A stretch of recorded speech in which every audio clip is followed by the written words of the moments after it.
శ్వేతార్కమూల గణపతి దేవాలయం, విష్ణుపురి, కాజీపేట.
అందరి మధ్యలో ఉండేవాడు, గణములలాగా ఉండేవాడు ఆ గణపతి.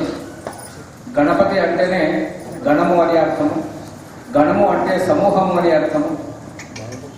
ప్రతి అణువణువునందు కూడా గణపతి యొక్క ఆవిర్భావాన్ని మనం గమనిస్తూనే ఉంటాం. మనం సంకల్పించినటువంటి పనులలో ఆటంకాలు ఏర్పడుతున్నప్పుడు అయ్యో భగవంతుడా అని అనుకుంటాం.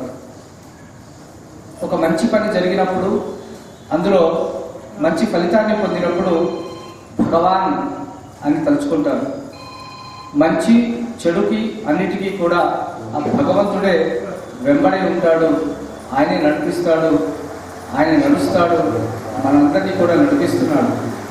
అటువంటి మూలపురుషుడైనటువంటి ఆ గణపతికి మన క్షేత్రంలో 16 రోజుల పాటు జరపబడుతున్నటువంటి మరి ఈ ఉత్సవాలలో మొదటి రోజు ఇక్కడ పనిచేసేటువంటి కార్యకర్తలు కావచ్చు, వచ్చి వెళ్ళే భక్తులు కావచ్చు, శ్రమించే సిబ్బంది కావచ్చు, వీళ్ళంతా కూడా ఒక సమూహముగా ఏర్పడి, ఒక గణముగా ఏర్పడి గణపతిలాగా ఆ గణపతి దేవుడికి సేవలు అందిస్తున్నారు. మొదటి రోజు చాలా చక్కగా నా సంకల్పం ప్రకారంగా ప్రతి విషయంలో కూడా నేను అనుకున్న రీతిలో ఈ మొదటి రోజు కార్యక్రమం చక్కగా జరిగింది. వేదమూర్తులు చక్కగా కార్యక్రమాన్ని పైన వేసుకొని, భుజాన వేసుకొని, యజమాని ఉన్నాడా లేదా అనే విషయం కూడా కాకుండా సంతిలో ఎట్లా చేసుకుంటారో ఆ పద్ధతిలో ఎక్కడ ఏది పడిపోకుండా చాలా చక్కగా కార్యక్రమాన్ని నిర్వహించారు. ఈరోజు చాలా ఆనందం కలిగింది. అందరినీ కూర్చోబెట్టి చక్కగా ఆ గణపతి పూజ, పుణ్యవాచనం ఇవన్నీ కూడా ఎంతో శ్రద్ధతోటి ఆచరణ చేశారు. వారికి కూడా బాగా అలవాటు అయిపోయింది గుడి గురించి, గుడిలో ఉండే భక్తుల గురించి, కార్యకర్తల గురించి, ఆ భగవంతుడి గురించి. స్వామివారి నామ సంకీర్తనతో ప్రారంభమైనటువంటి పూజలు మరి చాలా చక్కగా మహేష్ శర్మ, మల్లికార్జున శర్మ, అజయ్ శర్మ మరి వీళ్ళు చాలా చక్కగా కార్యక్రమాన్ని నిర్వహించారు. ఐదవరు రాధాకృష్ణ మహదీ శర్మలు కార్యక్రమ క్రతువుని ప్రారంభం చేశారు. స్థానిక కార్పొరేటర్ జక్కుల రమాదేవి ఈరోజు కార్యక్రమాన్ని జ్యోతిప్రజ్వలనం చేసి ప్రారంభం చేశారు. అలాగే బజ్జల రంగాచార్య గారు చాలా చక్కగా గణపతి ఉపనిషత్తులో ఉండేటువంటి అర్థాన్ని చాలా వైవిధ్యంగా చెప్పారు. గణపతి యొక్క ఆవిర్భావం గురించి కూడా చాలా చక్కగా వివరించారు. వారికి మా ప్రత్యేకంగా ధన్యవాదాలు తెలియజేస్తూ, గణపతిని గురించి ఎంతో కీర్తించినటువంటి వారికి ఆ గణపతి సదా అనుగ్రహం కలిగి ఉండాలని భగవంతుడిని కోరుతూ, ఈరోజు మనకు విశేషంగా మరొక బ్రాహ్మణోత్తముడు శర్మ గారు సామవేదం పండితులు మరి మనకు కర్ణాటక ప్రాంతంలో విద్యాభ్యాసం చేసినటువంటి వారు కూడా ఈరోజు రావడం మాకందరికీ ఆనందం. ఆ గణపతి సేవ పరిపూర్ణమని భావిస్తున్నాం. ఈరోజు సేవ మరి చక్కగా కార్యక్రమాన్ని నిర్వహణ చేసినటువంటి అందరికీ కూడా మరి మేము నియమించినట్టుగా ఇద్దరు కార్యకర్తలు మొత్తం ఉండాలి అంటే మరి ఆ కార్యకర్తలు కూడా మొత్తంగా ఉండి ప్రతి అంశాన్ని క్షుణ్ణంగా చూసుకొని ప్రసాదాల దగ్గర నుంచి వంట దగ్గర నుంచి ప్రతి అనుభవంలో కూడా సహకరించినటువంటి ప్రతి భక్తుడికి పేరు పేరున భగవంతుడే కార్యక్రమం సదా కలిగి ఉంటారని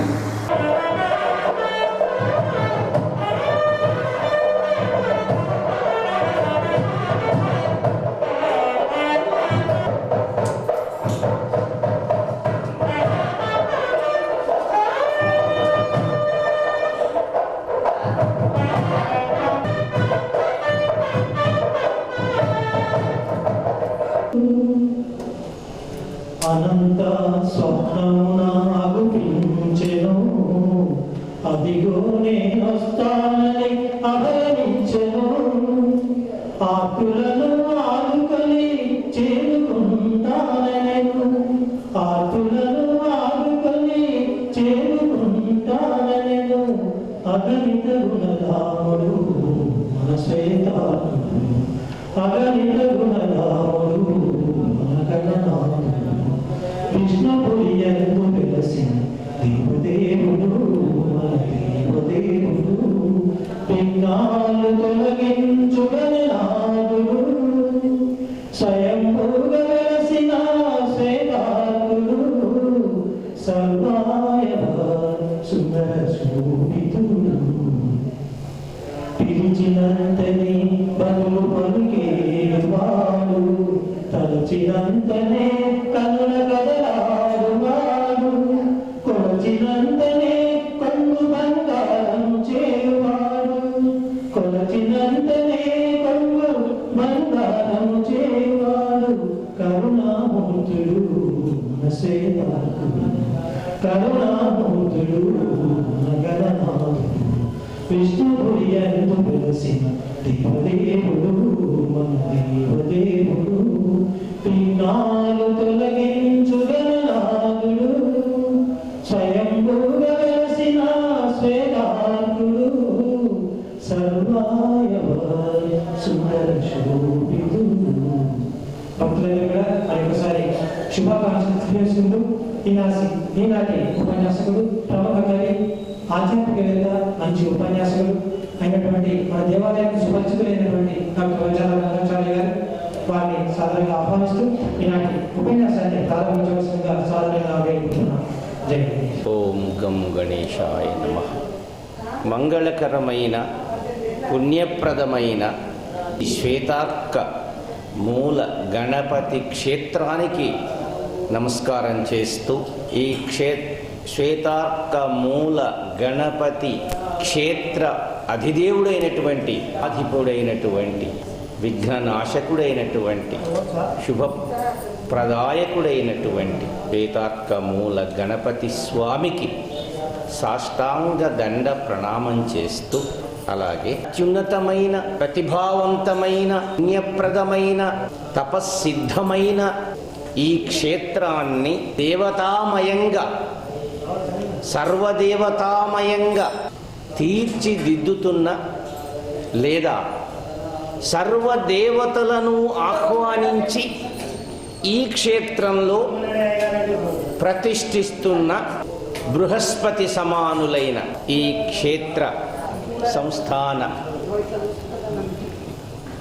పురోహితులు బ్రహ్మశ్రీ అనంతమల్లయ్య గారికి దండ ప్రణామములు సమర్పిస్తూ, ప్రతి సంవత్సరం లాగే ఈ సంవత్సరం కూడా మనందరికీ ఎంతో ఇష్టమైన, మనకు వచ్చే అనేక రకమైన విఘ్నములను తొలగించేటటువంటి, విఘ్నములు కలిగించేటటువంటి వినాయకుని ఉత్సవాలు 16 రోజుల పండుగగా జరిపేటటువంటి ఈ పర్వంలో ఈ సంవత్సరం ప్రథమ దివసం రోజున నన్ను ఒక పెద్దగా చేసి ఇక్కడికి పిలిచి ఈ రకమైన వాగ్రూపమైన సేవ చేయాలని ఆదేశించినటువంటి ఈ దేవాలయ కమిటీ వారికి నా నమస్కారాలు తెలియజేస్తూ, ఏర్చిన భంగి చెప్పి వరణీయుడనయ్యద అన్నట్లుగా నాకు తెలిసిన గణపతి గూర్చి, లక్ష్మీ గణపతి గూర్చి 4 విషయాలు మీతో మనవి చేస్తాను. ముఖ్యంగా ఒక నెల రోజుల క్రితము మా మిత్రులు నాకు ఫోన్ చేసి, మీరు ఈ ఉత్సవాల్లో పాల్గొనాలి, మీరు ఉపన్యసించాలని చెప్పినారు. సరే అన్న. మధ్యలో నాకేమీ తెలియలేదు. మళ్ళీ నిన్న ఉదయం ఫోన్ చేసి, ఇవాళ ఉన్నది స్వామి, తప్పక రావాలి అని బెంగళూరు నుంచి శ్రమ తీసుకొని నాకు ఫోన్ చేసి మరీ చెప్పినారు. అందులో దేవుని సేవ చాలా ఇష్టం. ఆయనకు శారీరకమైన సేవ చేయొచ్చు, ధన సేవ చేయొచ్చు, సేవకావృత్తి ద్వారా సేవ చేయొచ్చు, ఈ రకమైన వాగ్రూపమైన సేవ కూడా చేయొచ్చు అని చెప్పి ఈ భగవంతుని సేవలో పాల్గొనడం ఈరోజు జరిగింది. గణపతి అనగానే మనందరికి కూడా ఈ 9 రోజుల ఉత్సవాలు చిన్నతనం నుండి ఎంతో ఉత్సాహంగా పాల్గొనేటటువంటి స్వభావం మనందరికీ ఉంటుంది. ఆయన మనుషులు, ఆస్తికులు, ఈ భారతదేశంలో పుట్టినటువంటి వారందరూ కూడా కులమత భేదాలకు అతీతంగా గణపతి ఉత్సవాల్లో పాల్గొంటారు. మనకు స్వాతంత్రం రాక పూర్వము తిలక్ మహానుభావుడు బాలగంగాధర తిలక్ అనేటటువంటి దేశభక్తుడు, ఆయన ప్రజలలో ఒక సామూహిక చైతన్యాన్ని కలిగించటానికి ఈ వినాయక ఉత్సవాలు ప్రారంభించినారు. ఈ వినాయక ఉత్సవాల నేపథ్యంలోనే సభల ద్వారా దేశభక్తిని, భగవద్భక్తితో పాటు దేశభక్తిని ప్రబోధించినారు. ఈ రకంగా ఈ ఉత్సవాలు యువకులలో ఒక రకమైన చైతన్యాన్ని కలిగించి జాతీయతను, దేశభక్తిని, సంప్రదాయాన్ని, భగవద్భక్తిని కలిగించేటటువంటి అవకాశంగా ఉంటాయి ఈ ఉత్సవాలు. కనుక ఆబాల గోపాలము అంటే చిన్న పిల్లల దగ్గర నుండి పెద్దవారి వరకు ఈ ఉత్సవాల్లో పాల్గొంటారు. ఆ పాల్గొనడం మూలంగా మనకు మన సంప్రదాయము, మన యొక్క జాతీయత, మన యొక్క హైందవ సంస్కృతి, మన నడవడి, మన పూజా విధానము, ఈ గణపతి తత్వము, ఇవన్నీ కూడా మనకు అవగాహన అవుతాయి. దీనివల్ల సామాజిక చైతన్యం, వ్యక్తిగతమైన భక్తితో పాటు సామాజిక చైతన్యం కూడా తరతరాల నుండి మనకు ఈ వినాయక పూజ వల్ల మనకు కలుగుతూ ఉన్నది. ఇది కేవలము దేవాలయాల్లోనే మాత్రమే కాదు. మీరు చూడండి, మీ అందరికీ తెలుసు, వీధి వీధిన, గ్రామ గ్రామాన, పల్లె పల్లెన వినాయకుడిని ప్రతిష్ఠించుకొని 4 గుడిసెలుంటే చాలు, అక్కడ ఒక వినాయకుడిని పెట్టుకొని ఈ 9 రోజులు చవితి నుండి 9-8 రోజులు చక్కగా వినాయక ఉత్సవాలు చేసుకుంటూ ఉంటారు ప్రజలందరూ కూడా. అది ఎందుకు అంటే మన పెద్దలు మనకు ప్రసాదించినటువంటి ఒక వారసత్వం. దాని ద్వారా మనకు కలిగేది ఐకమత్యం, మనకు కలిగేది హిందూ మత ధర్మ వికాసం, మనకు కలిగేది ఆధ్యాత్మిక జిజ్ఞాస, మనకు కలిగేది ఆత్మతృప్తి. ఈ రకమైనటువంటి వ్యక్తిగత సామాజిక చైతన్యం కలిగించేటటువంటివి ఈ గణపతి ఉత్సవాలు. ఇక్కడ గణపతి ఉత్సవాలను 16 రోజుల పండుగగా జరుపుతూ ఉన్నారు. మన దేశంలో, మన హిందూ మతంలో 6 మతాలు ఉన్నాయి. మనకి 6 మతాలు ఏంటంటే, 1 శైవం, 2 వైష్ణవం, 3 గాణాపత్యం, 4 కౌమారం, 5 శాక్తేయం, 6 సౌరం. ఈ రకమైనటువంటి 6 మతాలు మనకున్నాయి. మతం అంటే ఇష్టము అని అర్థం. ఎవరి ఇష్టము వారి మతము. కొంతమంది ఋషులు తపస్సు చేసి శివుడే పరదైవము, ఆయన కంటే పరమాత్మ లేడు, ఆయన నుండే సర్వ సృష్టి జరుగుతున్నది, సర్వ సృష్టి వృద్ధి ఎగుతున్నది, సర్వ సృష్టి ఆయనలో లయమవుతున్నది అనేటటువంటి ఒక సిద్ధాంతాన్ని చెప్పినటువంటి మతము శైవ మతము, శైవ సంప్రదాయము.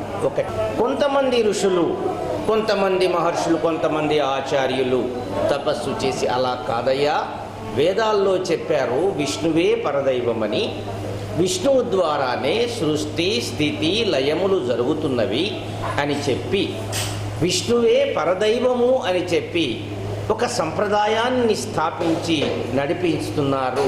దాన్ని వైష్ణవము అంటారు. అలా కాదండి, శివుడు కాదు, విష్ణువు కాదు, గణపతి అని గణములన్నిటి కూడా అధిపతి అయినటువంటి ఒక పురుషుడున్నాడు, ఆయన్నే గణపతి అంటారు. ఆయనే సృష్టికి పూర్వం ఉన్నాడు, సృష్టిలో ఉన్నాడు, ఆయనే సర్వ విఘ్నాలను కలిగిస్తాడు, తొలగిస్తాడు. ఆయనే సృష్టికి మూల పురుషుడు అని ఒక సంప్రదాయాన్ని కొంతమంది ఋషులు దర్శించి దాన్ని పాటిస్తూ వచ్చినారు. దాన్ని గాణాపత్యము అంటారు.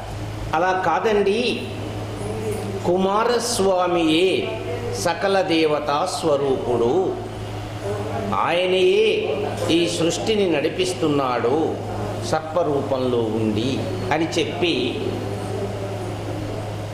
కుమారస్వామియే ప్రధాన దైవము పరమాత్మ అని చెప్పేటటువంటి ఒక సంప్రదాయము కౌమార నడుస్తుంది. అలా కాదండి, మనకు ప్రత్యక్ష దైవము సూర్యుడు, ఆయనను మించినటువంటి దైవం లేడు, ఆయనే సూర్యనారాయణుడు అని చెప్పి, ఈ సృష్టికి మూలం ఆయనే అని చెప్పి, సూర్యుడే ప్రధాన దైవము అని చెప్పింది సౌరం. ఆ సంప్రదాయం ఒకటి నడుస్తూ ఉన్నది.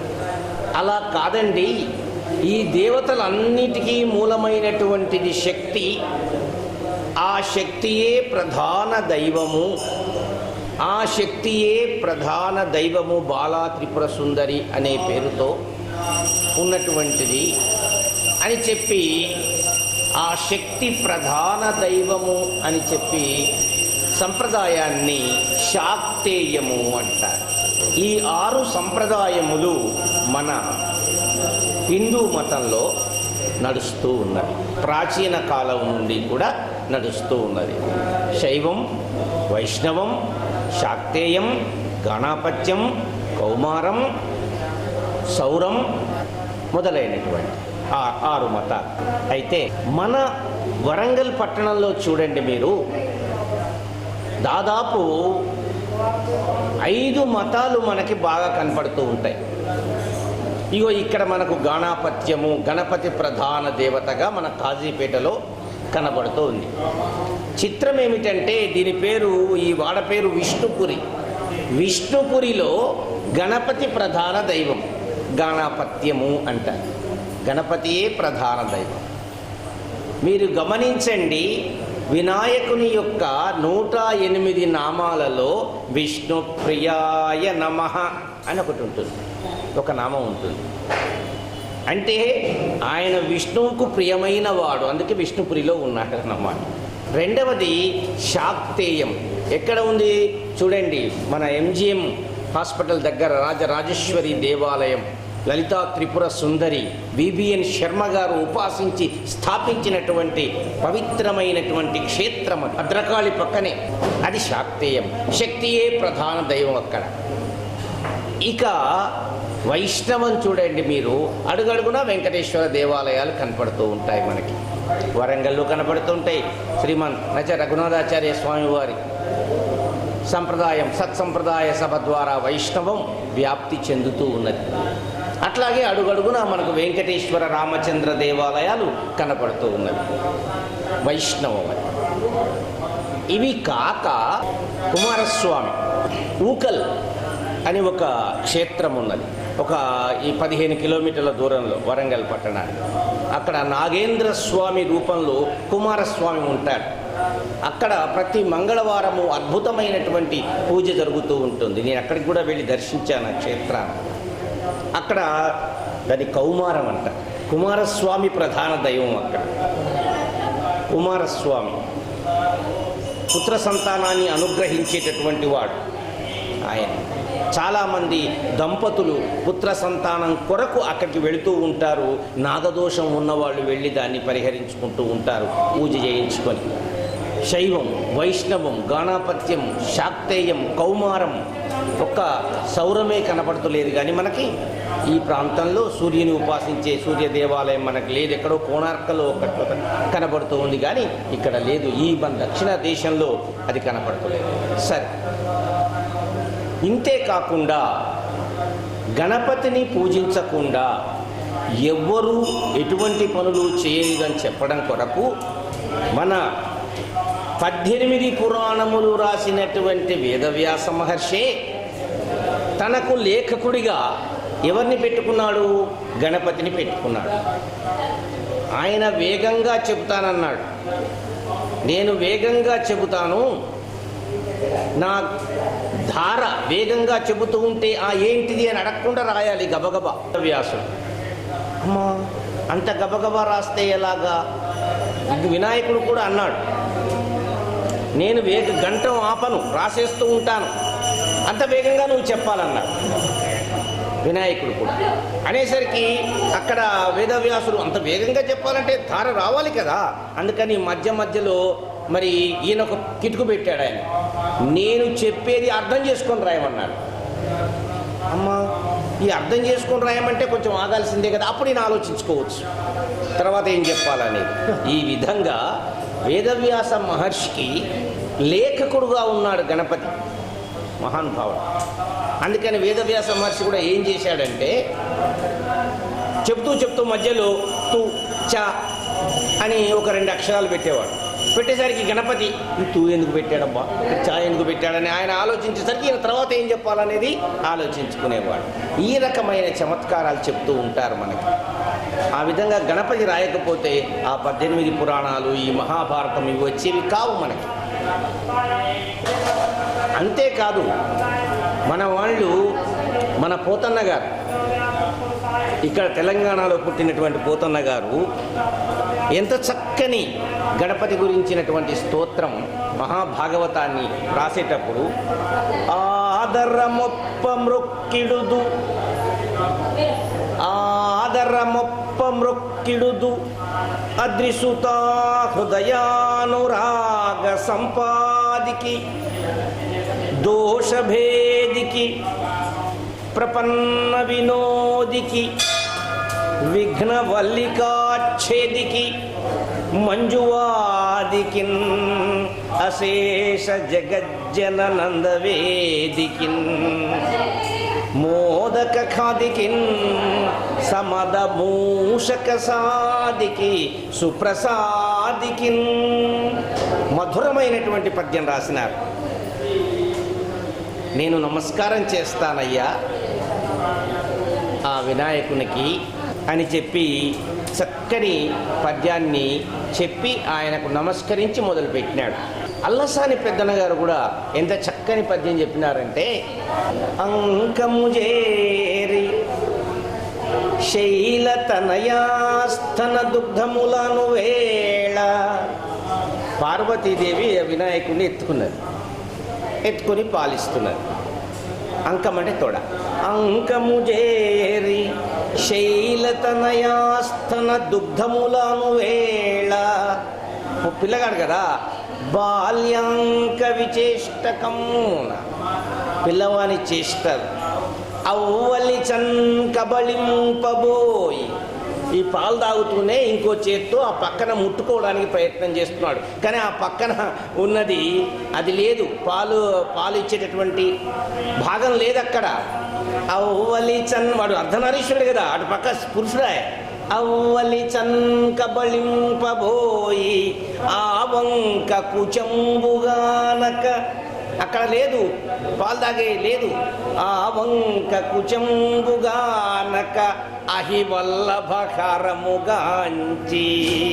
ఇక్కడ మెడలో తిరుగుతున్నది, ఇక్కడ పాలు తాగుతున్నాడు, ఇక్కడ తిరుగుతున్నాయి. ఆ తుండముతో పట్టుకోపోయినాడు వాడు. చెయ్యక్కడి తుండమే కదా, తుండంతో పట్టుకోపోయినాడు. పట్టుకోపోయేసరికి ఇక్కడ పట్టుకున్నాడు. పట్టుకుంటే ఇది ఏమనుకుంటున్నాడు, ఏనుక్కు తామర పూలని పెరిగి అవతల బారేయడం అలవాటు. అన్న కొలంలోకి దిగి తామర పూలను తీసి అవతల బారేయడం అలవాటు.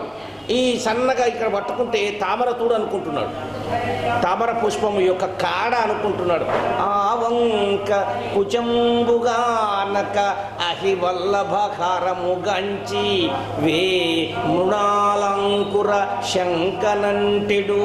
అది తామరతూడు అని అనుకొని పట్టుకుంటున్నటువంటి గజాస్యుని గొల్తు, అటువంటి గజముఖుని నేను నమస్కారం చేస్తాను అని అల్లసాని పెద్దన గారు నమస్కారం చేసినారు. తన యొక్క కావ్యం నిర్విఘ్నంగా సాగడానికి అట్లా నమస్కారం చేసినారు. అంతెందుకండి, మనము ప్రతి సంవత్సరం వినాయకుని పూజ చేసుకునేటప్పుడు ఏం చదువుకుంటాం, తొండము ఏకదంతమును తోరపు బొజ్జయువామహస్తమున్ మెండుగ మ్రోయు గజ్జలును మెల్లని చూపులు మందహాసమున్ కొండుక గుజ్జు రూపమున కోరిన విద్యలకెల్ల ఒజ్జవై. ఒజ్జ అంటే ఉపాధ్యాయుడు, టీచర్. కోరిన విద్యలకెల్ల ఒజవై ఉండెడి పార్వతీతనయ ఓయి గణాధిప నీకు మృక్కెదన్ అని ప్రతి సంవత్సరం మనము వినాయకుని పద్యంతో పూజిస్తాం, అర్చిస్తాం, స్తోత్రం చేస్తాం.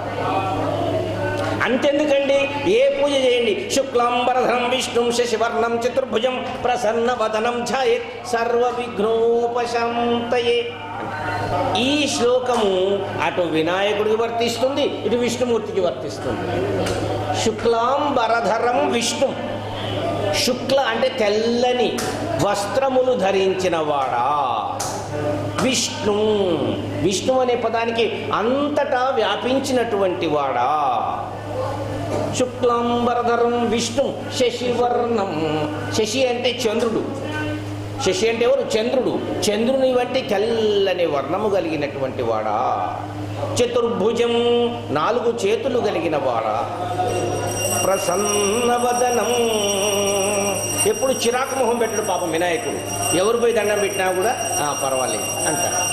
అమ్మ వీడెందుకు వచ్చాడు ఇప్పుడు అని చెప్పి చిరాకు ముఖం పెట్టడట. ప్రసన్నవదనం ధ్యాయేత్ సర్వ విఘ్నోపశాంతయే, అన్ని విఘ్నములు తొలగడానికి కూడా తొలగిపోవడానికి నమస్కారం చేస్తూ ఉంటాం మనం ఆ వినాయకుడు.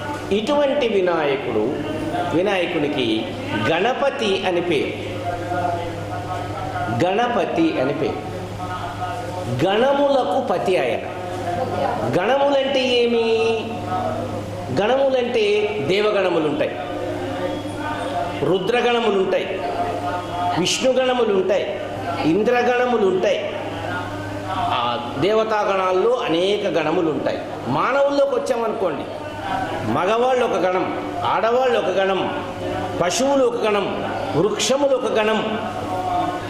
అట్లాగే వృక్షముల్లో కూడా కొబ్బరి చెట్లు, మామిడి చెట్లు, మామిడి చెట్లలో కూడా బంగినపల్లి, ఇంకేదో గణములన్నీ చాలా వింగడిస్తూ పోతే, విభజిస్తూ పోతే అన్ని గణములే.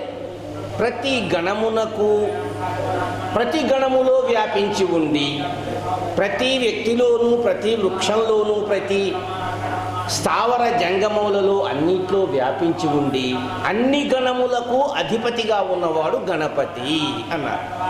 అది గణపతి తత్వం. గణపతి అన్న పేరులోనే ఈ రకమైన తత్వం ఉన్నది అని చెప్పారు. ఇంకా గజ అనేటటువంటి గజాననుడు అని ఆయన పేరు. ఆయనకు గకారం చాలా ఇష్టం.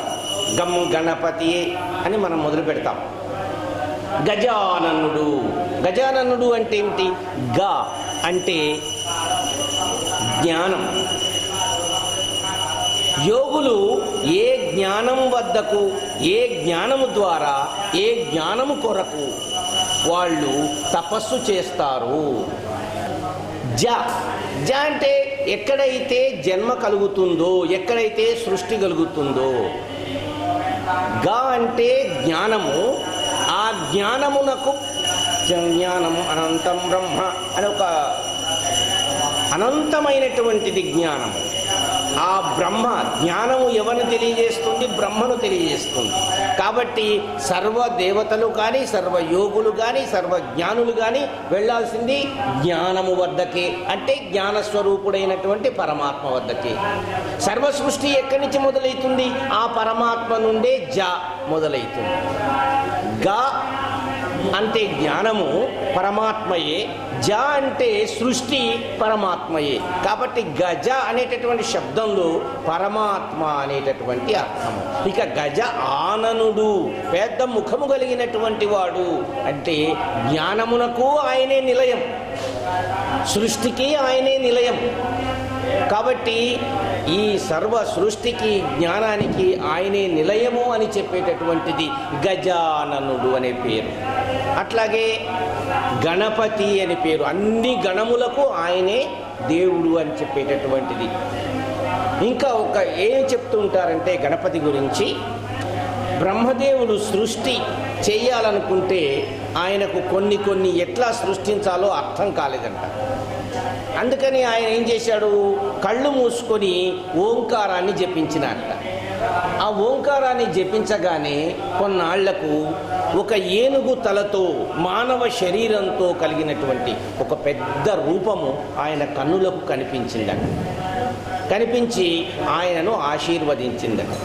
అందువల్ల అక్కడ నుంచి ఆయనకు సృష్టిపరమైనటువంటి విఘ్నాలు తొలగిపోయినాయి అని ఒక పురాణ కథ చెప్తారు.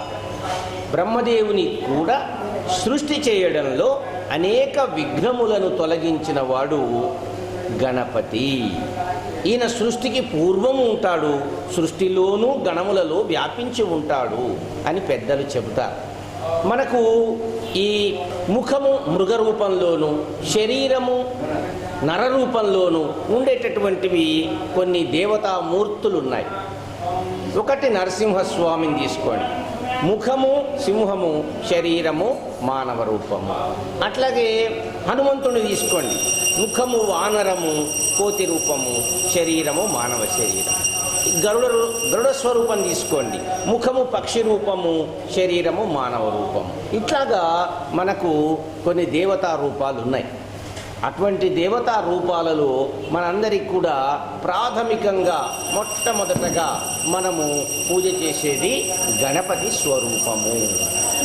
గణపతిని ఇంకా ఏం చెప్తారంటే మహత్తు అని చెప్తారు.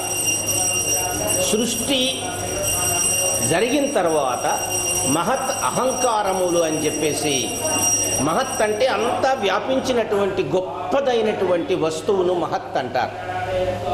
అహంకారం అంటే నేను అని చెప్పబడేదాన్ని అహంకారము అంటారు. మహత్ అంటే వినాయకుడని, అహంకారం అంటే కుమారస్వామి అని కొందరు ఒక సాంప్రదాయం వాళ్ళు చెప్తారు. మొత్తము ఈ సృష్టి అంతా వ్యాపించి ఉన్నటువంటి వాడు గణపతి, ఆయనే మహత్తు అని చెప్తారు. విష్ణు అనేటటువంటి మనం ఇందాక చదువుకున్నటువంటి శుక్లాంబరధరం విష్ణు అనేటటువంటి మాటలో విష్ణు అనే శబ్దానికి సర్వవ్యాపకుడు అని అర్థం. ఈ మహత్ శబ్దము కూడా సర్వవ్యాపకమైనటువంటి వస్తువును చెబుతోంది.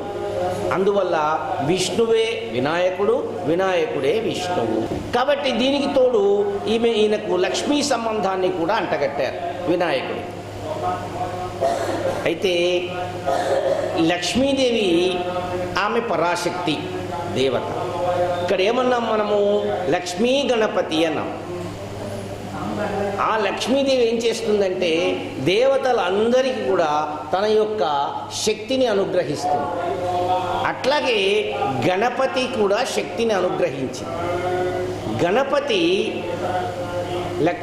లక్ష్మీ గణపతి స్వరూపం ద్వారా ప్రజలకు ఎక్కువగా స్థితి అంటే ఒక మంచి ఉన్నత స్థితిని కలిగించేటటువంటి వరాలను అనుగ్రహిస్తాడు. అందుకే లక్ష్మీ గణపతి స్వరూపము ఎక్కువగా ప్రజలు ఉపాసిస్తూ ఉంటారు. జ్ఞానాన్ని కావాలంటే గణపతిని పూజిస్తారు, విఘ్నాన్ని తొలగాలంటే గణపతిని పూజిస్తారు. కానీ సర్వ సమృద్ధికి కారణమైనటువంటి స్థితి కావాలంటే లక్ష్మీ గణపతిని పూజిస్తారు. ఒక ఇల్లు లక్ష్మీ నిలయము అన్నామనుకోండి. లక్ష్మీ నిలయము అని అంటే ఆ ఇంట్లో అన్నీ ఉన్నాయని అర్థం. సరస్వతీ నిలయంలో అన్నీ ఉండవు, లక్ష్మీ నిలయంలో అన్నీ ఉంటాయి. అక్కడ లక్ష్మి ఉందంటే విద్యావేత్తలు ఉంటారు ఆ ఇంట్లో, మంచి సంపాదనా పరులు ఉంటారు ఆ ఇంట్లో, ఆధ్యాత్మికవేత్తలు ఉంటారు ఆ ఇంట్లో. అందువల్ల లక్ష్మీ నిలయమైనటువంటి గృహము సర్వ కళలకు, సర్వ విద్యలకు నిలయము, ఆకరము అని మనము చెప్పవచ్చు అన్నమాట. కాబట్టి లక్ష్మీ గణపతిని ప్రజలు ఎక్కువగా ఆదరించి పూజిస్తూ ఉన్నారు. అసలు ఇలాంటి రూపాలు మనకు మన బ్రహ్మవేత్తలు కల్పించి ఇచ్చినారు. మనము మానవులందరూ కూడా స్థితిగతులై ఉన్నత స్థితికి చేరుకోవాలంటే ఆధ్యాత్మిక శక్తికి సంబంధించినటువంటి కొన్ని రూపాలను ఏర్పాటు చేసినారు. ఉపాసనార్థ కార్యార్థం బ్రహ్మణే రూపకల్పన అనే ఒక మాట చెప్పినారు. మనము ఉపాసన చేయాలి. ఉపాసన అంటే ఏం లేదు. ఉపాసన అంటే కూర్చొని ఏకాగ్రతతోని ఆ నామాన్ని కానీ, ఆ రూపాన్ని కానీ, ఆ మాటను కానీ మనం జపించుకోవడం, ఉచ్చరించుకోవడం, దాన్నే ఉపాసన అంటారు. ఒక సమయంలో కూర్చొని శుచిగా పవిత్రంగా కూర్చొని గురుముఖత మనం నేర్చుకున్నటువంటి ఆ మంత్రాన్నో, పాఠాన్నో, పద్యాన్నో, శ్లోకాన్నో మనము 11 సార్లు, 108 సార్లు, 1108 సార్లు దాన్ని మనము ఆవృత్తి చేసుకోవడాన్ని ఉపాసన అంటారు. అది ప్రతిరోజు జరుగుతూ ఉండాలి, ఎక్కువ కాలం జరుగుతూ ఉండాలి. దాన్ని ఉపాసన అంటారు. ఒకరోజు వెళ్ళి చూస్తే మనం ఏదో టైంకి వెళ్ళి భక్తితో నమస్కారం చేసి దాన్ని భక్తి అంటారు. భక్తికి ఉపాసనకు తేడా ఏమిటంటే భక్తి మనలో ఉంటుంది కానీ దీక్షగా ఉండదు. దీక్షగా ఉన్నదాన్ని ఉపాసన అంటారు. మనలో భక్తి ఉంటుంది, నమస్కారం చేస్తాం వెళ్ళిపోతాం, కొబ్బరికాయ కొడతాం వెళ్ళిపోతాం, తీర్థం పుచ్చుకొని వెళ్ళిపోతాం, అది భక్తి. కానీ ఉపాసన అంటే దీక్షగా చేస్తాం అన్నమాట. ఒక 40 రోజులు, 60 రోజులు, 80 రోజులు, 3 నెలలు చేస్తూ ఉంటాం. ఈ చేసినందువల్ల మనకు ఆ దేవత యొక్క శక్తి మన హృదయంలో ప్రతిఫలిస్తుంది. ఎందుకంటే మన ఆత్మ ఉన్నదే, మన లోపల ఉండే ఆత్మ, అది సర్వదేవతల యొక్క ఉపాసన చేయగలిగిన శక్తి కలిగినటువంటి, అక్కడి నుంచి వచ్చిందే ఈ ముక్క కూడా, లోపల ఉండేది కూడా. మనము పురుష సూక్తంలో, శ్రీ సూక్తంలో ఏం చెప్తాం? అధోముఖం, మన దగ్గర తామర మొగ్గ లాంటి మన గుండెకాయ ఎట్లుందంటే తామర మొగ్గలాగా ఉన్నది, దాని లోపల ఉన్నది ఒక అగ్నిలాగా. నీవార శూకవత్తన్వి, వరిగింద వంటి, వరి ముళ్ళు అన్నంత ప్రకాశంగా ఇక్కడ వెలుగుతూ ఉన్నది ఆత్మ అని చెప్తారు. అంటే ఎక్కడి నుంచి వచ్చింది? పరమాత్మ నుంచే వచ్చి ఇక్కడ ఉన్నది, దాని అంతరాత్మ అంటారు. దాన్ని మనము గుర్తించి మనము ఉపాసించినట్టయితే ఆ బయట ఉన్నటువంటి అర్చారూపంలో ఉన్నటువంటి దైవము అక్కడ ప్రతిఫలించాలి. అప్పుడు మనకి దర్శనం కలిగినట్టు, ఆ ఆత్మలో ప్రతిఫలిస్తే అప్పుడు మనకు దర్శనం కలిగేట్టు, మన తపస్సు ఫలించినట్టు. అర్చారూపాలు ఎందుకు పెట్టినారన్నట్టు ఇక్కడికి వచ్చి కూర్చొని ఆ రూపాన్ని, ఆ నామాన్ని గురువు ఉపదేశపూర్వకంగా స్వీకరించి మనము దాన్ని ఉపాసిస్తే ఆ లోపల ఉన్నటువంటి మన ఆత్మ చైతన్యం కావాలి. అప్పుడు మనకి ఉపాసన సిద్ధించినట్టు. అప్పుడు నువ్వు ఏ మాట అంటే ఆ మాట జరుగుతుంది. వశ్య వాక్శుద్ధి అప్పుడు కలుగుతుంది. నువ్వు ఏ మాట చెబితే అది నిజమవుతుంది. ఎవరికి ఎట్లా ఏది చెబితే వాళ్ళు ఆ విధంగా బాగుపడతారు. అందరూ ఆ తపస్సు చేయలేరు, దానికి పూర్వజన్మ పుణ్యం కావాలి. ఈ జన్మలో అయ్యో మరి నాకు రాలేదు కదా అని చెప్పి మనం విడిచిపెట్టరాదు. మన ప్రయత్నం మనం చేస్తూ ఉండాలి. షడ్భాగంతు మనుష్యాణం సప్తమం దైవ చింతనం. మనము 6 భాగాలు ప్రయత్నం చేస్తూ ఉండాలి. 7వ భాగం వాడు కనికరించి మనకు అనుగ్రహిస్తాడు. అంతేగాని మనకు ఫలించలేదు అని చెప్పి నిరాశ చెందరాదు. అలా అన్నమాట. ఇంకా మనము ఏ పని చేసినా కూడా మనం గణపతిని ఆవాహన చేసి మొట్టమొదట మంత్రాన్ని మనం జపిస్తూ ఉంటాం. ఇక్కడ ఉన్నటువంటి పెద్దలందరూ కూడా ఈ మంత్రం గణానాన్త్వా గణపతిం హవామహే అనేటటువంటి మంత్రాన్ని ప్రతి వాళ్ళు కూడా మొట్టమొదట గణపతిని పిలుస్తారు. ఏమని పిలుస్తారు? కవిం కవీనాముపమశ్రవస్తమం జ్యేష్ఠరాజం బ్రహ్మణస్పత ఆనశృణ్వనోతి హిహి. సీద సాధనం. సదనం అంటే గృహం. సదనం అంటే గృహం, ఇల్లు. ఏదయ్యా నిజమైన ఇల్లు అంటే ఎక్కడైతే దేవతార్చన జరుగుతుందో అదే నిజమైన ఇల్లు, అది సదనం.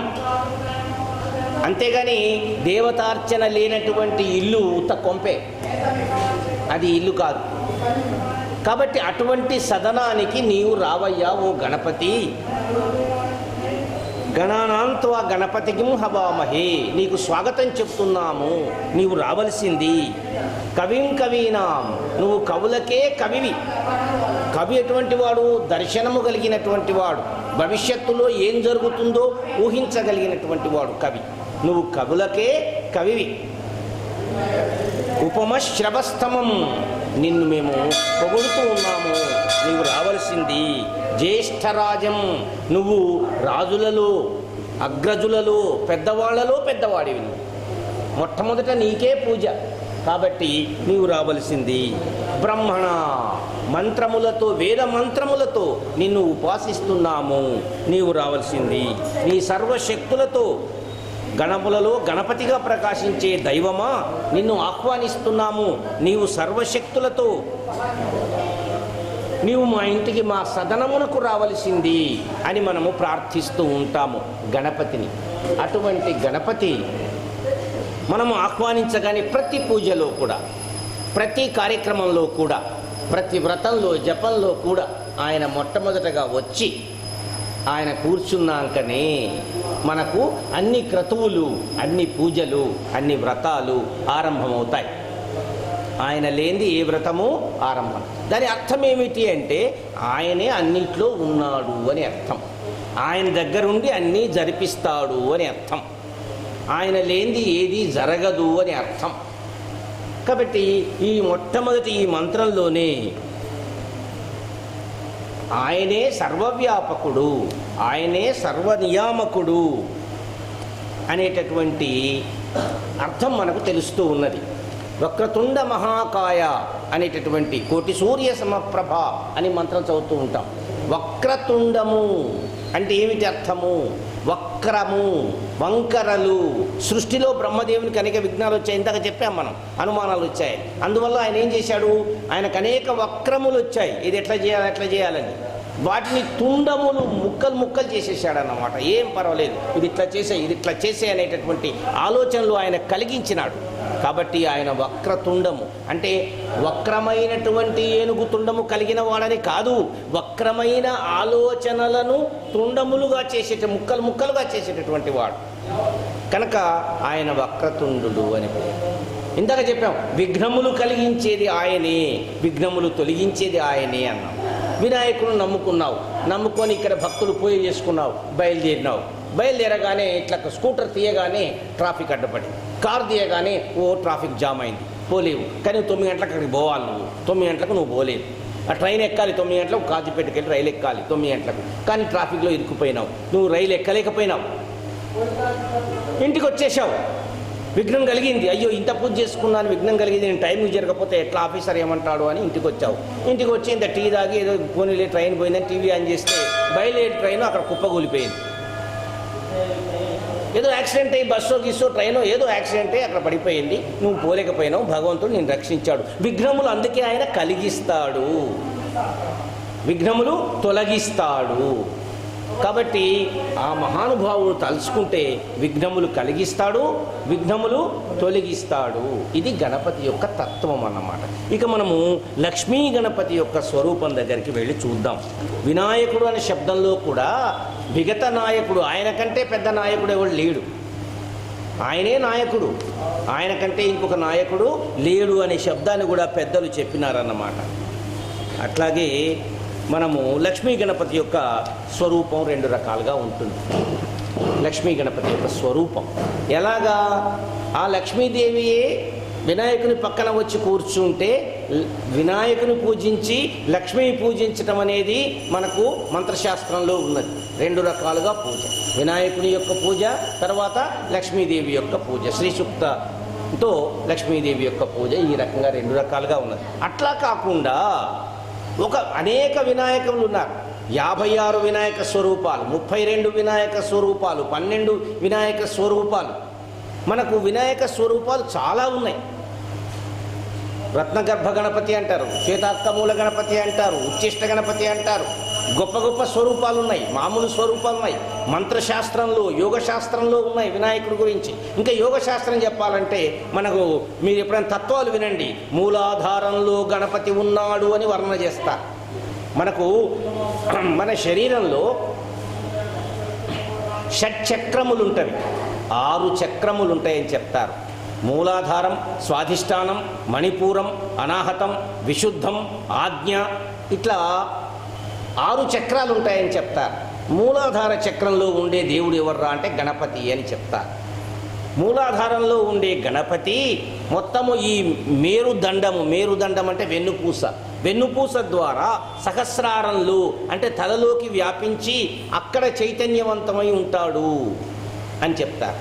అక్కడి నుంచి మళ్ళీ మూలాధారంలోకి దిగి వస్తాడు. ఈ చైతన్య స్వరూపమే గణపతి అని యోగం చెప్తుంది. యోగంలో కూడా గణపతియే ప్రధాన దైవము. యోగంలో కూడా గణపతియే ప్రధాన దైవము. అటువంటి గణపతి లక్ష్మీ గణపతిగా పూజలు అందుకుంటూ ఉన్నాడు. ఆయన స్వరూపం 2 రకాలుగా ఉంటుంది. ఇందాక చెప్పినట్టుగా గణపతిని పూజించి తర్వాత లక్ష్మిని పూజించడం, ఆవాహన చేసి శ్రీ సూక్త మంత్రం ద్వారా పూజించడం లేదా హవనం చేయడం ఒక సంప్రదాయం. లక్ష్మీ గణపతి హవనం చేయడం ఒక సంప్రదాయం. అట్లా కాకుండా లక్ష్మి అంటే సంపదను అనుగ్రహించే గణపతి యొక్క విశిష్ట రూపం లక్ష్మీ గణపతి అని ఒక రూపం ఉంటుంది. ఆ రూపం ఎలా ఉంటుంది అంటే కొంతమంది ఇలా చెప్పారు, ఉపాసకులు పెద్దలు ఇలా చెప్పారు. లక్ష్మీ గణపతి రూపం తెల్లని రంగుతో ప్రకాశిస్తూ సిద్ధి బుద్ధి అమ్మవార్లను తన 2 తొడల మీద కూర్చోబెట్టుకొని 8 చేతులు కలిగి, 8 చేతులు ఉంటాయట ఆయన లక్ష్మీ గణపతి. ఆ 8 చేతులలో వరదహస్తము అంటే నీకు నేను అభయమిస్తున్నాను అని. పాశము, చేతిలో ఒక తాడు ఉంటుంది. అంకుశము ఉంటుంది, చిలుక ఉంటుంది, కల్పవృక్షం ఉంటుంది, కమండలము, కత్తి, దానిమ్మ పండు, వీటిని కలిగి ఆయన యొక్క 8 చేతులలో 8 వస్తువులు కలిగి ఉంటాడు. అయితే తెల్లటి వస్త్రాన్ని పరచి స్వామిని వేంచేపు చేసి గణపతిని తెల్లని పుష్పాలతో స్వామిని అర్చించి కొబ్బరి నూనెతో దీపం వెలిగించి రాగులతో వండిన అన్నాన్ని నైవేద్యంగా పెట్టాలట లక్ష్మీ గణపతి. లక్ష్మీ గణపతి విగ్రహాన్ని తీసుకొని వచ్చి సిద్ధి బుద్ధి భార్యలిద్దరూ 2 తొడల మీద కూర్చొని ఉండగా తెల్లని వస్త్రాన్ని పరచి ఆ విగ్రహాన్ని పెట్టి తెల్లని పుష్పాలతో పూజించి కొబ్బరి నూనెతో వత్తివేసి వెలిగించి రాగులతో వండిన అన్నాన్ని నైవేద్యంగా పెట్టాలి అని కొంతమంది పెద్దలు చెప్పి ఓం శ్రీం హ్రీం క్లీం గ్లౌం గం గణపతియే వరవరద సర్వజనయే వశమానయ స్వాహ అనేటటువంటి మంత్రంతో ఆ లక్ష్మీ గణపతిని అర్చించాలి, పూజించాలి అని చెప్పినారు. అట్లాగే ఈ మంత్రాన్ని మనస్సులో ధ్యానం చేసుకుంటూ సర్వవిఘ్నహరం దేవం సర్వవిఘ్న వివర్జితం సర్వసిద్ధి ప్రదాతారం లక్ష్మీ గణపతిం భజే అనే శ్లోకాన్ని జపించుకుంటూ ఉండారట. ఇది ఆ విగ్రహ పూజలో చేయవలసినటువంటి జపం. సర్వవిఘ్నహరం దేవం సర్వవిఘ్న వివర్జితం సర్వసిద్ధి ప్రదాతారం లక్ష్మీ గణపతిం భజే అని చెప్పి ఈ విధమైనటువంటి శ్లోకంతో ఆ స్వామిని అర్చించాలి తెల్లని పుష్పాలతో అని చెప్పి లక్ష్మీ గణపతి గురించినటువంటి ఒక భేదాన్ని చెప్పినారు. అట్లాగే సంకటహర చతుర్థి అనేటటువంటిది మరొకటి. సంకటహర చతుర్థి అంటే ఇందాక మనం చెప్పుకున్నామే, బ్రహ్మదేవునకు సృష్టి చేసేటప్పుడు విఘ్నాలు కలిగితే అతనికి ఓంకారం నామాన్ని జపించినప్పుడు ఈ వినాయకుడు సాక్షాత్కరించినాడు, గజాననుడు సాక్షాత్కరించినాడు. ఆ గజాననుడు సాక్షాత్కరించిన రోజు మాఘ బహుళ చతుర్థి, దాన్నే సంకట చతుర్థి అంటారు. అది ప్రతి నెల వస్తుంది, ప్రతి నెల దాన్ని చేసుకోవాలి. సంకట చతుర్థి అనేటటువంటి చవితి రోజున ఆ రోజు పూజ చేయాలి. ఆయన సంకటహర గణపతి అని ఆయనకు పేరు. ఆయన ప్రతి నెల చవితి రోజున గనక గణపతిని, సంకటహర గణపతిని పూజిస్తే జీవితంలో ఏ ఆటంకములు ఉండవు అని చెప్తారు. ఆయన ఎలా ఉంటాడు? లేత ఎరుపు రంగులో ఉదయించే సూర్యునిలా ఉంటాడట. అటువంటి గణపతి ఎర్రతామర పుష్పంలో కూర్చొని ఉంటాడట. ఎర్రతామర పుష్పంలో కూర్చొని ఉన్నటువంటి లేత ఎరుపు రంగులో ఉన్నటువంటి గణపతిని తీసుకురావాలి, ఆ బొమ్మను తీసుకురావాలి. ఆయన ఎడమ తొడ మీద బాలాదేవి కూర్చొని ఉంటుందట. 4 చేతులు ఆ అమ్మవారు కలిగి ఉంటుంది. పుష్పాన్ని చేత ధరించి ఉంటుంది. 4 చేతులలో 2 చేతులు, ఎడమ చేతులలో పాయస పాత్ర, పాశము 2 ఎడమ చేతులు ఉంటాయి. కుడి చేతులలో వరదహస్తము, అంకుశము ఉంటుంది. 5 ఒత్తులు చేసి ఆవు నెయ్యి వేసి దీపం వెలిగించి ఎర్రటి పుష్పాలతో గరికతో స్వామిని పూజించాలి. ఈ రకంగా సంకటహర చతుర్థి నాడు, అంటే ప్రతి నెల బహుళ చవితి నాడు వినాయకుణ్ణి పూజిస్తే ప్రణమ్య శిరసాదేవం గౌరీపుత్రం వినాయకం భక్తవాసా స్మరే నిత్యం ఆయుష్ కామార్థ సిద్ధయే అనేటటువంటి శ్లోకాన్ని జపించుకుంటూ ఆ స్వామిని అర్చించాలి, పూజించాలి. అట్లా పూజిస్తే జీవితంలో ఏర్పడినటువంటి అనేక సంకటములన్నీ కూడా తొలగిపోతవి అని పెద్దలు చెప్పినారు. మనము పూజించుకోవడానికి, మనము అర్చించుకోవడానికి, మనము ఉపాసించుకోవడానికి పెద్దలు, మహర్షులు తమ యొక్క దివ్య తపస్సు చేత వాళ్లకు కలిగినటువంటి ఒక దివ్య దృష్టిలో గోచరించినటువంటి అనేకమైనటువంటి మంత్రములను, వాటికి ఒక రూపాన్ని కల్పించి మనకు ప్రసాదించినారు. ఆ యొక్క మహామహిమాన్వితములైనటువంటి రూపములను మనము ధ్యానం చేస్తే మనకు అన్ని విఘ్నములు తొలగిపోయి, అన్ని సమస్యలు తొలగిపోయి మానవ జీవనము సుఖవంతముగా మనకు ఏర్పడుతుంది. అందువలన మనమందరం కూడా యథాశక్తి ఈ నవరాత్రులలో గణపతిని పూజించాలి. ఆ గణపతిని, ఈ గణాపత్యము అనేటటువంటి సంప్రదాయం కలిగినటువంటి వాళ్ళు ఏమన్నారంటే, ఓం నమస్తే గణపతయే త్వమేవ ప్రత్యక్షం తత్వమసి. నువ్వే తత్వము, నువ్వే. త్వమేవ కేవలం కర్తాసి, ఈ సృష్టికి కారణం నువ్వే. త్వమేవ కేవలం ధర్తాసి, త్వమేవ కేవలం హర్తాసి. నువ్వే నిలబెడుతున్నావు, నువ్వే నశింపజేస్తున్నావు, సృష్టి నువ్వే సృష్టిస్తున్నావు. త్వమేవ సర్వం కల్విదం బ్రహ్మాసి, మొత్తము ఈ సృష్టికి నీవే మూలభూతమైనటువంటి బ్రహ్మవు. సాక్షాదాత్మాసి నిత్యం, మా యొక్క మనస్సుల్లో నెలకొన్న ఆత్మము కూడా నీవే ఓ మహాగణపతి. ఏకదంతాయ విద్మహే వక్రతుండాయ ధీమహి తన్నోదంతి ప్రచోదయాత్ అనేటటువంటి వినాయక గాయత్రి, గణపతి గాయత్రిని స్మరించుకుంటూ సర్వసృష్టికి కారణము అని చెప్తున్నటువంటి ఆ మహాగణపతికి నమస్కరిస్తూ, ఆ మహాగణపతి స్వరూపంలో వేంచేసి ఉన్నటువంటి మన శ్వేతార్కమూల గణపతి స్వామి వారి పాదార బిందుములకు నమస్కరిస్తూ విన్న మీ అందరికీ కూడా అభినందనలు తెలుపుకుంటూ, నాకు ఈ అవకాశం ఇచ్చినటువంటి ఈ క్షేత్ర మండలి అందరికీ కూడా నా కృతజ్ఞత తెలుపుకుంటూ సెలవు తీసుకుంటున్నాను.